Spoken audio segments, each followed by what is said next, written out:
নমস্কাৰ স্বাগতম জনাইছোঁ আছাম টেষ্ট ইউটিউব চেনেললৈ মই আজি আপোনালোকৰ মাজলৈ লৈ আহিছোঁ আছাম জিঅ'গ্ৰাফীৰ কুৱেশ্যন আনচাৰ দ্বিতীয় পাৰ্টটো ইয়াৰ আগতে এটা পাৰ্ট যদি চোৱা নাই চাব আৰু যদি মোৰ চেনেলটো ছাবস্ক্ৰাইব কৰি থাকিব যাতে আগলৈ এনেকুৱা ভিডিঅ' পাই থাকে তোমালোকক সহায় কৰাৰ কাৰণে চেনেলটো খুলিছোঁ সকলোৱে মিলি অতি সোনকালে 1K ছাবস্ক্ৰাইব কৰিব বুলি আশা কৰিলোঁ।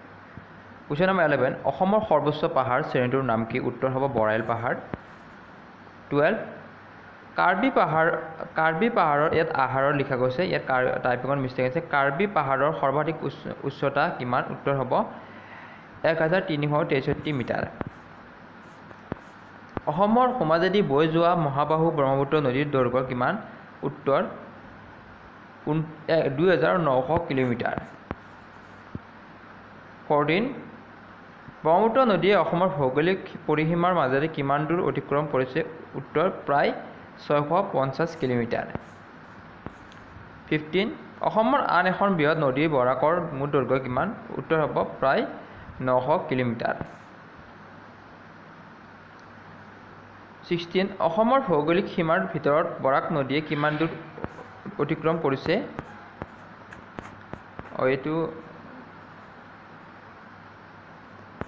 ৰৈ গ'ল, এইটো মই পিছৰ পাৰ্টত দি দিম। 17 আয়তনৰ ফালৰ পৰা অসম ৰাজ্য ভাৰতবৰ্ষৰ কিমান ভাগ? উত্তৰ হ'ব 2.39।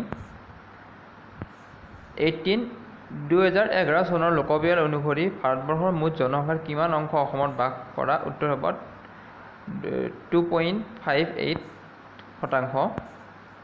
19 অসমৰ কোনখন ঠাইত গৰম পানীৰ উৎস আছে? উত্তৰ গোলাঘাটৰ নামবৰৰ হাবিত।